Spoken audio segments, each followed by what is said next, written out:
Allahumma sholli wa sallim wa barik ala Sayyidina Muhammad wa ala ali Sayyidina Muhammad.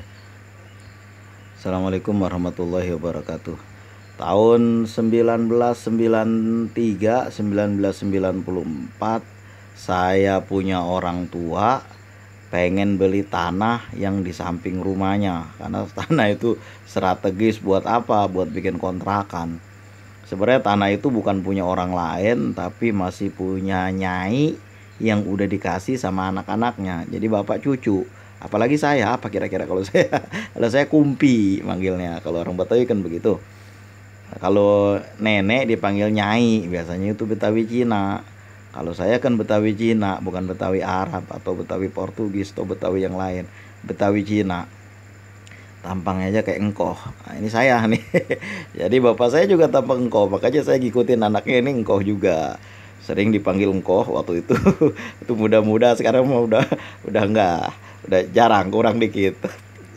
Kemudian tanah itu tanah punya nyai yang dibagiin sama anaknya. Anaknya itu yang laki dapet, karena anak yang laki ini sama bapak saya encing lebih dekat daripada yang lain. Itu tanahnya mau dijual nih buat lu aja Ji. Ya Cing, dia bilang. Pokoknya gue tungguin, gue nggak mau jual sama orang lain, sama lu aja. Tapi sayangnya itu kan kata Cing. Tapi kata yang lain mah, buat saya aja Cing, saya bayar dengan harga yang lebih banyak. Saudara-saudaranya tuh dari masih paman beliau juga. Jadi adik abangnya dari Cing ini. Tapi Bapak mau banget minat kalau dibikin pertama samping rumah kita. Kedua kalau dibikin kontrakan itu kan jadi berapa pintu itu. Kalau kita tingkat bisa jadi 12 kamar. Perhitungan ekonominya nih. Kalau sekamarnya taruhlah 800. Kalau 10 kan 8 juta. Kalau dua-duanya lagi 8 kali 2 16, 1.600.000 bisa 9.600.000 taruhlah bayar listrik 1.600.000 sebulan. Itu masih ada untung buat kita 8 juta. Wah, sebulannya lumayan buat hari tua. Pikiran Babak begitu. Cuma masalahnya duitnya yang kagak ada. Minatnya iya, encing udah mau jual, perhitungannya udah bagus, duitnya yang kagak ada. Ya sama semua orang lain juga sama begitu. Kenapa saya selalu berkisah tentang sesuatu yang dialami rakyat jelata. Ya, saya juga rakyat jelata.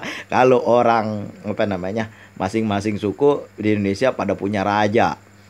Orang Jawa punya raja, orang Kalimantan punya raja, orang Aceh punya raja, orang Sumatera Barat punya raja. Semua punya raja. Orang Betawi kagak punya raja, kecuali Raja Lenong. Kecuali Raja Lenong itu main-main aja. Nah, akhirnya Babak selalu begitu kan kalau berpikir. Nih dulu nih tahun-tahun masih 1980, Babak mau beli mesin giling beras. Waktu itu kan nggak ada di daerah situ, jadi beras digiling jadi tepung. Kalau zaman dulu mah orang kalau mau lebaran giling tepung, jadi tepungnya itu hitung giling tepung itu banyak, nanti kita banyak banyak dapat duit dari situ. Pikiran bisnis Babak. Apa yang Babak lakukan? Anak-anak mulai sekarang jajan kurangin. Babak mau beli mesin Kubota. Dia bilangnya buat apa? Buat giling tepung. Jajan kurangin, kalau bisa ya duit jajan lu tabung, nanti lu kasih Babak lagi. Lalu Babak mulai semakin rajin tuh. Kalau siang itu sudah mau subuh, semakin rajin kerjanya. Jualan nanam labu, di tani nanam labu, lalu labu itu dijual di warungnya sendiri. Saya sering bantuin tuh. Lalu miara ini, miara itu, ikan, miara apa, burung, puyuh, miara segala macam lah itu. Bebek, ayam kampung, ayam negeri juga dipiara sama Babak. Lalu malamnya Babak selalu kagak pulang dari dari musola. Dia langgar. Habis maghrib kagak pulang lagi sampai isya. Ngapain? Jikir, baca doa-doa segala macam doa dibaca, terutama selawat. Bapak makan senang dia baca selawat, sampai setua ini juga sering baca, selalu dengar baca selawat. Itu sampai isya kagak pulang-pulang, belakangan nanti makan. Yang penting baca selawat. Apa keinginannya? Pengen beli mesin Kubota. Alhamdulillah usahanya kuat, doanya kuat, Allah mengijabah. Kebeli mesin Kubota, mesin tepung, mesin giling tepung, itu benar-benar kejadian. Itu sama seperti yang Bapak perkirakan. Apa itu? Itu nyenggiling beras dari subuh. Habis subuh itu orang udah ngantri giling beras sampai menjelang terawih. Habis menjelang buka puasa itu orang masih ngantri aja ngegiling beras. Zaman dulu tahun 80-an, sekarang mah orang kagak mau. Ngapa mendingan beli kue jadi sekarang mah agak ribet. Banyak itu di Shopee juga kalau kita mau. Tangga kita juga pada jual itu. Kalau dulu, ini kan peristiwa zaman dulu. Jadi berpikir dari peristiwa itu, dulu gua mampu beli mesin tepung. Sekarang insya Allah tanah ini gua jikirin, kata bapak kan. Gua pantek istilahnya orang Betawi itu. Tiap hari dibacain selawat itu. Berhubung babak kagak tahu jenis-jenis salawat, kagak tahu memang hafal salawat munjiat. Allahumma sholli wa sallim ala sayyidina Muhammadin sholatan tunjina biha min jamil ahwali wal afat wa taqdilana biha jami'al hajat. Bagaimana nggak tahu orang tiap hari dibaca habis sembahyang maghrib. Cuma namanya kagak tahu, itu salawat munjiat kagak tahu. Jadi babak baca Allahumma sholli ala sayyidina Muhammad, Allahumma sholli ala sayyidina Muhammad, itu aja yang dia tahu. Habis itu dia baca zikir lah yang dia tahu nih, ya rojak, ya rojak, ya rojak, itu aja baca salawat lagi terus setiap malam itu. Alhamdulillah dengan izin Allah. Kagak tahu ceritanya dari mana tuh duit. Dari rasanya tuh dari emas yang dikumpul-kumpulin. Nah itu saya bilang tadi, dari jualan-jualan kecil-kecil dikumpulin, duitnya jadi banyak. Itu orang udah pada kepengen banget tanah itu. Cing, jual aja sama saya. Jangan nih buat si Haji. Emang gue udah janji. Gue udah janji gue gak mau tarik lagi janji gue. Alhamdulillah itu Allah lurusin. Allah lempengin hatinya itu. Berkah dan karomah sholat itu Allah lempengin hati cingnya itu. Jadi dia kagak jual. Tetap dia pegang. Haji, duit itu udah kumpul, berapa aja boleh? Dia bilang, tunggu cing dikit lagi. Dia bilang, makin rajin baca selawatnya itu, makin kenceng. Takut kebeli tandanya sama orang lain, takut diduluin, makin kenceng tuh. Biasanya, babak mana belum pulang dari musola? Masih di musola, lagi jikir. Tengah malam bangun, sembahyang tahajud walaupun 2 rakaat juga. Gak tahu doanya apa yang dipanjatkan. Saya waktu itu, saya masih kecil kan. Lagi pula waktu SMA, masih SMA ya. Saya udah pergi kemana-mana, gak denger ceritanya lagi. Alhamdulillah itu ketika saya pulang ngaji, itu tanah udah kebeli, udah dijual sama mancingnya, udah kebeli tunai. Bayangin tuh, tunai udah kebeli. Alhamdulillah Allah tahan itu kan, mancingnya gak mau jual sama orang lain, khusus dijual sama dia aja, katanya gue udah janji. Lalu itu duitnya ada, rasanya itu dari mana tuh, dari emas yang dikumpul-kumpulin dijual dibeli, rasanya itu tuh. Allahumma sholli wa sallim wa barik ala sayyidina Muhammad wa ala ali sayyidina Muhammad. Berkah dan karomah membaca sholawat yang tiap hari itu habis sembahyang maghrib kagak pulang-pulang itu. Saya udah, babak mana belum balik-balik, masih juga. Namanya anak-anak pikirannya main aja, beda dengan orang tua. Sekarang udah tua baru kita ngerasain. Orang Betawi bilang baru lu rasain tuh. Orang Betawi bilang kayak gitu. Alhamdulillah itu. Biasanya bapak kalau ada apa-apa nih mau pergi haji dulu nanya sama saya, gua sembayang bagaimana ya cara gua sembayang di pesawat ini, katanya. Ya gimana cara gua sembayang? Oh itu sembayangnya di jama dan qosor, Mbak, karena sembayang johor 2 rakaat. Lah sembayang johor 2 rakaat, siapa yang ngajarin lo? Dia bilang, iya kalau qosor boleh 2 rakaat, perjalanan kita jauh. Nah, bagaimana caranya? Lumayan juga ringan 2 rakaat. Gimana caranya? Qosor, rakaat jama takdim, jama takhir, jama qosor, kita qosor. Itu yang bisa dikosor, salat zuhur, salat asar, salat isya. Kalau jama semua bisa kecuali subuh, nggak bisa dijama. Jama takdim ada, jama takhir ada. Biasanya selalu bertanya sama saya. Biasanya itu ujung-ujungnya, coba buka kitab lu mana gua mau tahu, dia bilang kan. Biasanya begitu.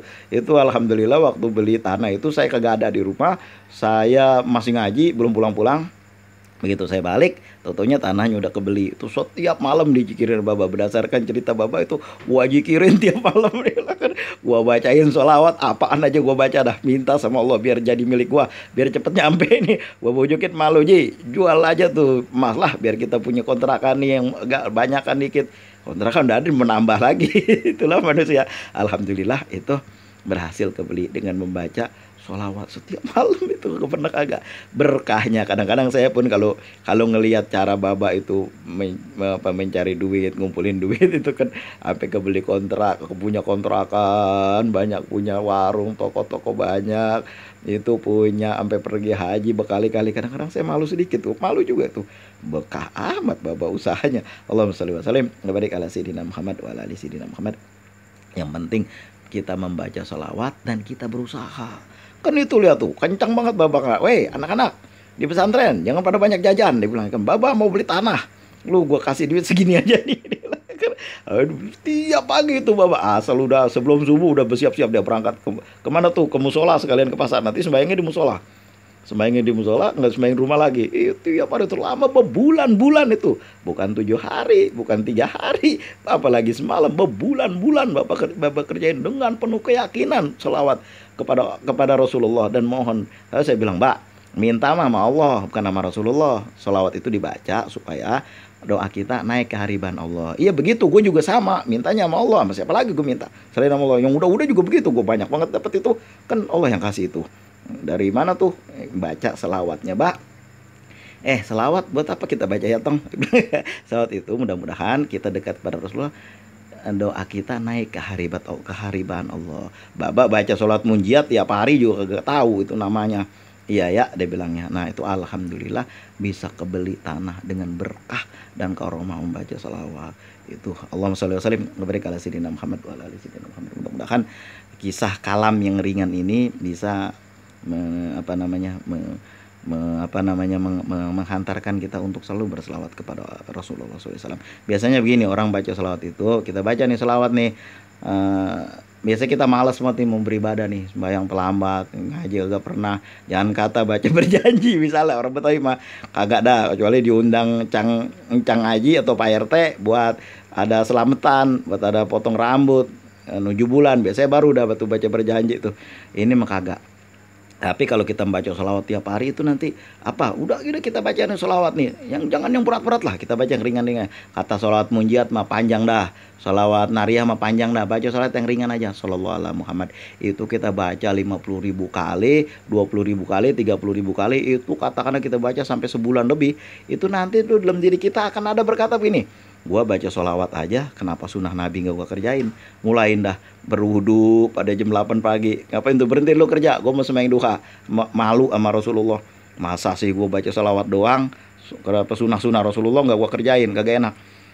Sepertiga malam bangun. Neng, bangun katanya. Sembahyang tahajud sama bininya. Biasa begitu. Dulu mah kagak. Bang, bangun udah subuh, ntar lagi 5 menit lagi masih tidur kayak Paradin. Tapi begitu rajin baca selawat malah dia yang bangunin. Neng, bangun sama bininya. Udah mau udah mau subuh, main tahajud dulu. Lalu tiap habis maghrib tuh kagak pulang-pulang dari musola, ngapain? Kita liatin, kita intip lagi baca Quran. Yang kagak bisa, ajarin begitu, tong sini lu. Ngapa, Mbak? Ajarin gua baca Iqra. Padahal mah dulu susah banget, mau disuruh sembahyang aja susah. Tiba-tiba gara-gara dia baca selawat banyak banget, akhirnya jijimnya malu. Apa dia bilang? Tong sini lu, ajarin Baba baca Iqra. Dia bilang, Allahumma sholli wa sallim wa barik ala sayyidina Muhammad wa ala ali sayyidina Muhammad. Pokoknya orang yang baca selawat itu insya Allah akan ada dibimbing. Ya Allah yang membimbing supaya rajin beribadah, sholat sunat. Ya, tadinya mah pelitnya 17 setan, tiba-tiba begitu rajin ibadah, anterin ke rumah encang lu nih. Apa tuh, Mbak? Kolek. Tumben Bapak ngebagi encang. Tumben tapi lu anterin aja sono. Rupanya jadi dermawan gara-gara apa? Gara-gara baca selawat mulu. Jadi malu sama Rasulullah. Allahumma sholli wa sallim wa barik ala sayyidina Muhammad wa ala ali sayyidina Muhammad. Mudah-mudahan kita membaca selawat kepada Rasulullah, mendekatkan diri kepada Allah. Sehingga kita di akhir-akhir hidup kita ini kita bisa semakin dekat kepada Rasulullah. Dan insya Allah orang yang rajin membaca sholawat, memperbanyak membaca sholawat seperti janji Rasulullah, izan kalau begitu Allah akan mencukupi kebutuhanmu, Allah akan menyampaikan hajat-hajatmu, dan Allah akan menghapus dosa-dosamu. Bang, saya udah baca sholawat banyak banget, udah pokoknya saya udah takwa dah, tapi kenapa makin miskin ya? Nah, tong lu buka nih buku nih, ini ada buku nih, Rahasia Rezeki Selalu di Tangan Anda. Nih tuh, baca ayat Quran surat Al-An'am, surat apa ini ya, surat Al-An'am. Maka tak kala mereka melupakan peringatan yang telah diberikan kepada mereka, kami pun membukakan semua pintu-pintu kesenangan. Semakin jauh dari Allah, dijadiin oleh Allah, bukakan pintu kesenangan. Makin kaya, makin berjaya, bisnis makin hebat, padahal makin kagak dekat dengan Allah. Sehingga apabila mereka bergembira dengan lalai dengan itu semua, tiba-tiba kami berikan ajab kepada mereka, kami siksa mereka dengan sekenyang-kenyangnya. Maka ketika itu mereka terdiam berputus asa. Surat Al-An'am ayat 44. Kan ada tuh orang begitu, bang, saya udah, perasaan saya ini udah baca sholawat banyak banget, udah takwa banget dah, ngapa hidup makin miskin aja ya. Nah nih tong, lu baca yang ini nih, ayat ini nih.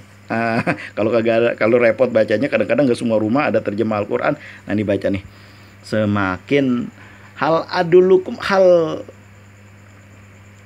apakah engkau akan menyangka, am hasibtum an tadkhulul jannah, apakah engkau merasa kamu akan enak-enak aja mendapat kesenangan, walam ya'tikum masalul ladzina khalau min qablikum, padahal engkau belum diuji seperti orang-orang sebelummu. Masathumul ba'sa wa dharra wa zulzilu, mereka ditimpakan ketakutan, mereka ditimpakan kelaparan.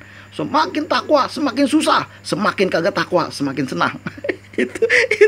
itu baru Allahumma sholli wa sallim wa barik ala sayyidina Muhammad wa ala ali sayyidina Muhammad. Coba lihat, waktu perang Badar, orang Islam 312 atau 313, orang kufar 1000 lebih. Bayangin 300 lawan 1000, 3 lawan 3,5 orang.